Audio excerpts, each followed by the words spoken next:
As I mentioned in my last thoughts video, the further warning goes on to Zedekiah when they took him out, Jeremiah out of the pit, and he prophesied and told him that, if you listen to the Lord, now he's even said that the city will not be burned with fire.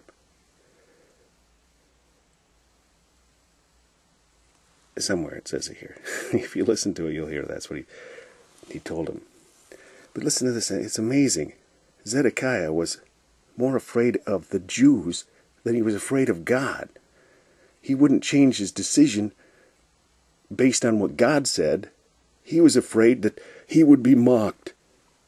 They shall mock me, lest they deliver me into their hand and they mock me. But God just told you what's going to happen. Aren't you going to listen, Zedekiah? Listen to this over here. Talk about your prosperity gospel. Jeremiah speaks the word of the Lord. He gets thrown in a pit, unceremoniously. And the pit must have been, I don't know, a ways down, I guess, because they had to form together rotten rags and stuff, like a bedsheet kind of thing, but they were dirty, rotten rags. Threw them down to him. Well, it gives me the impression that there wasn't nothing that they gently lowered him with available. So I think they just kind of shoved him in, and he went down and he plopped and sunk in the mud.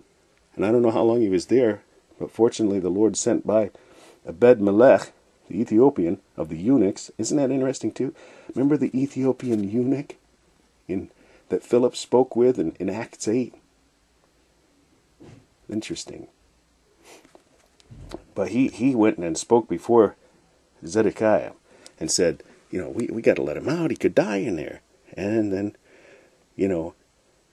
Zedekiah, who had no direction of the Lord or no firm standing with any belief, just said, yeah, okay, let him out.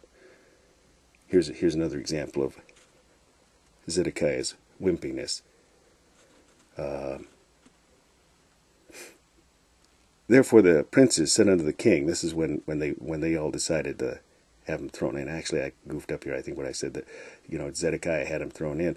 The people that he spoke to came to him and said, let this man be put to death, for he weakeneth the hands of the men of war that remain in the city and the hands of all the people, and speaking such words unto them. For this man seeketh not the welfare of this people, but the hurt.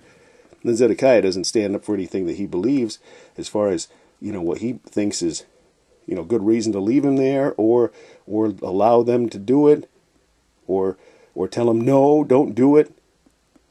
But he said, behold, he is in your hand. For the king is not he that can do anything against you. What a wimp. And really, that's what we're living with in this day and age.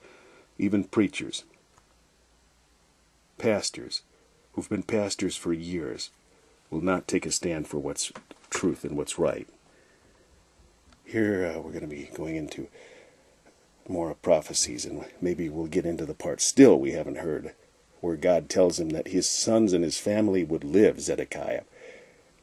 But if he doesn't go, if he doesn't give himself up to the Babylonians, the king of Babylon, your eyes are going to be gouged out, your sons are going to die. But he tells him that they'll live if he hearkens to the word of the Lord. That's the bottom line.